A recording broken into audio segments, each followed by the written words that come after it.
অনুষ্ঠান বাড়িতে লুচি, কচুরি, নান, কুলচা সব কিছুর সাথে আমাদের বেসিক চানা, ঘুগনি, নবরত্ন এইসব আইটেমের কথাই মাথায় আসে।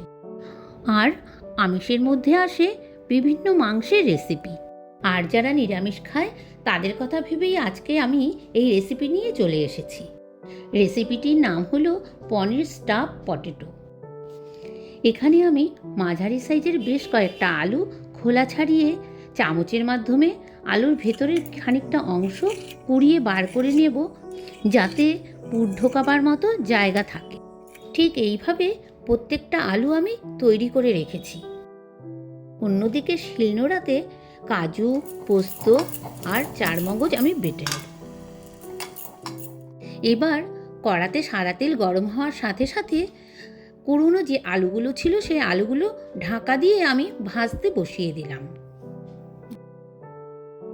আলু কিছুটা ভাজা হয়ে যাওয়ার পর তার মধ্যে দিয়ে দেব কিছুটা কাজু, লঙ্কা কুচি ও কিশমিশ।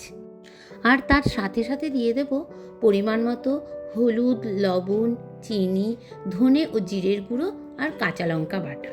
তার পরপরই দিয়ে দেবো আগে থেকে গ্রেট করা খানিকটা পনির। এবার সব মিশ্রণগুলো সুন্দর করে নাড়তে থাকবো যতক্ষণ না পর্যন্ত কড়াই ছেড়ে একটা মণ্ড মতো হয়ে যায়। নামানোর কিছুক্ষণ আগে আমি 2 চামচি ঘি ও গরম মশলা দিয়ে ভালো করে নেড়েচেড়ে পুরটা নামিয়ে রাখব। এবার পুরটা ঠান্ডা হয়ে যাওয়ার পর আলুর মধ্যে আমি পুরগুলো আস্তে আস্তে ভরে নেব।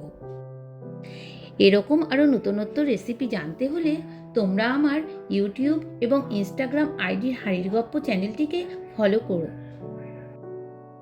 অন্যদিকে তেল গরম হয়ে গেলে পুরভরা আলুগুলো একে একে দিয়ে আমি বেশ কমিয়ে ঢেকে ঢেকে ভেজে নেব।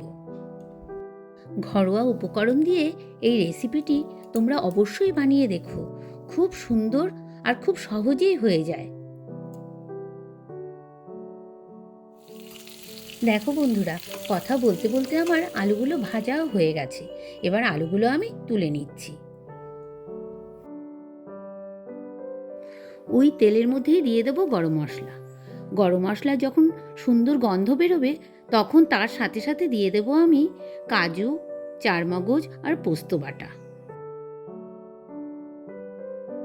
এবার এর মধ্যে দিয়ে দেবো কাঁচা লঙ্কা বাটা, নুন, মিষ্টি ও কালারের জন্য আমি দেবো এখানে লঙ্কার গুঁড়ো।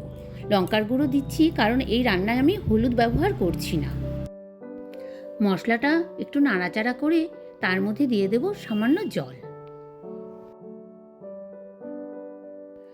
মশলা কষানোর পর যখন ঝোলটা ফুটে উঠবে তখনই আমি একে একে সব আলুগুলো দিয়ে দেব।